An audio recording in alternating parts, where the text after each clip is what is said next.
आत्मनिर्भर भारत अभियान की अहम कड़ी के तौर पर काम करेगा। आज जिस आर्थिक पैकेज का ऐलान हो रहा है उसे जोड़ दें तो ये करीब करीब 20 लाख करोड़ रुपए का है। 20 लाख करोड़ रुपए का है।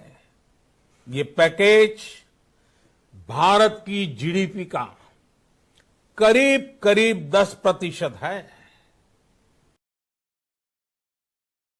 10%। उन्होंने कहा 20 लाख करोड़ इन 2020। तो 2020 से 20 का राइम भी मिल गया साथ में, और नए नाम के साथ ये पैकेज आया है जिसका नाम रखा गया है आत्मनिर्भर भारत, जिसमें आत्मबल आत्मविश्वास पर भी जोर दिया गया है कि जो नया अवसर बना है उसका फायदा भारत उठा सकता है। प्रधानमंत्री ने यह भी कहा कि अब हमें लोकल पर जोर देना होगा। क्या वो एक ऐसी लोकल पे गर्व भी करना पड़ेगा। अच्छी बात है कि लोकल पर गर्व भी करना चाहिए और लोकल चीजों का लोग उपभोग भी करते रहे हैं, लेकिन क्या सिर्फ इस एक सिद्धांत से वो जो उन्होंने खाका खींचा है सैद्धांतिक, उसमें कोई बदलाव है? जो शुरू में उन्होंने मेक इन इंडिया का नारा दिया था, वो 6 साल तक मेक इन इंडिया कहीं नजर नहीं आया।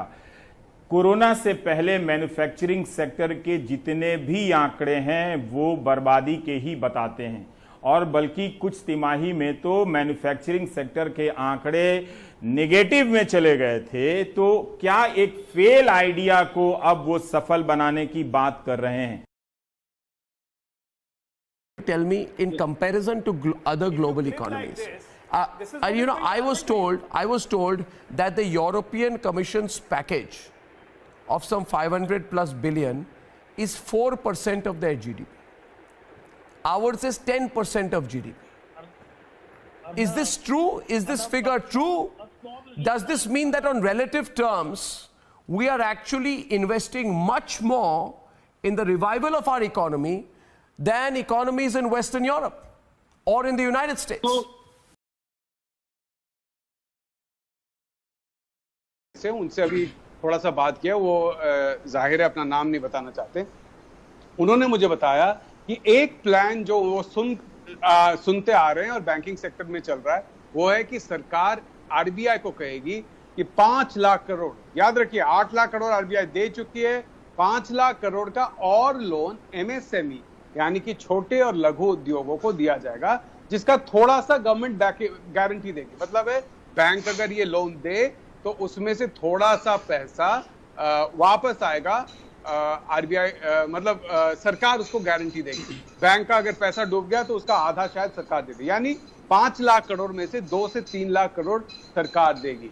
अब आप देखिए हमारे सीधा 5 लाख, 8 लाख, 13 लाख गए और पहले का 1,70,000 अनाउंस हो चुका है, जिसमें से 70,000 करोड़ पहले के हैं। तो अब बाकी रहे कितने? लगभग 6 लाख करोड़। अब मैं कह सकता हूं जिस तरीके से पहले के 70,000 करोड़ को नया पैकेज के तौर पे दिखाया गया था, मैं कह सकता हूं बाकी जो 6,30,000 करोड़ हैं उसमें से कम 2 लाख करोड़ पहले का पैकेज नया दिखाया जाएगा।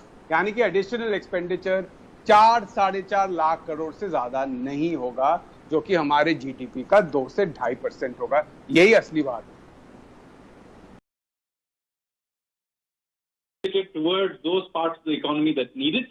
And of course, remember also that we will be continuously monitoring this. So if more is needed, we will provide that too.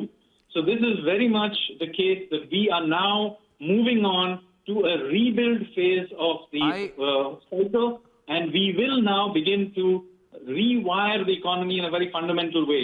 As the Prime Minister said very clearly, this is not a re-inflating of the pre-COVID economy, because we are not going back to the pre-COVID world. Yeah, so it's not a rescue package, Sanjeev.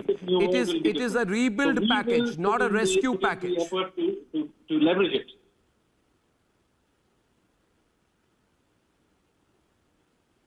I was just saying that it's a rebuild package, not a rescue package. Okay.